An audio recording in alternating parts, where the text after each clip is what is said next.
communication is essential in relationships, and especially in long-distance relationships.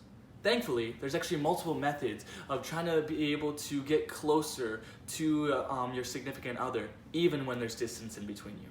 One of these methods is texting, where you can actually send a short little message to let them know how you feel and care about them, while still being able to leave them time so they can respond to it in their own time so they don't feel pressured.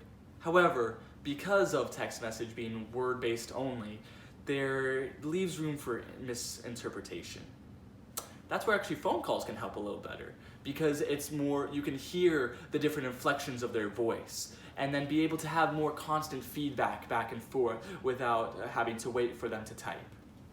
But my personal favorite is FaceTime, where you can actually see the expressions as well as hear every little voice inflection and exactly what they have to say, but as well see the emotions and expressions, whether it be the laughter of telling about their day or even the sadness of a passing of a friend. But you can be there for them through it all. Not only has it helped with sight and sound, but technology has also helped with touch. See, they've actually made bracelets where you can go ahead and tap your bracelet or just rub, and what it'll do is it'll send a signal that will vibrate in the same fashion you did to let your significant other know that you are thinking about them. See, in the textbook, it was saying how distance can make engaging in a daily routine with your significant other very difficult. And that is true. And that's why we actually need to do a daily routine with God and be able to really be able to connect with Him.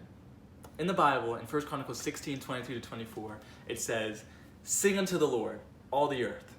Shew forth from day to day His salvation." See, God calls us that we are to worship Him every single day. And the difference is, though, is that there's different methods for worshiping Him, just like there's different methods for how people communicate and with their long-distance relationships.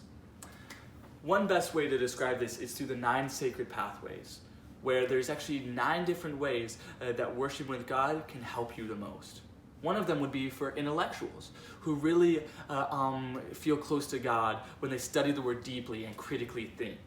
Or another might be naturalists, where when they're in nature and see the creation of God, they're able to connect with Him on a different level.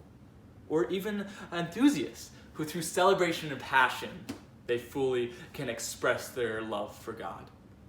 See, there's different ways to worship God, and that's why I think each and every one of you needs to take the 9 Sacred Pathways test to see how you can connect closer to God in your daily life.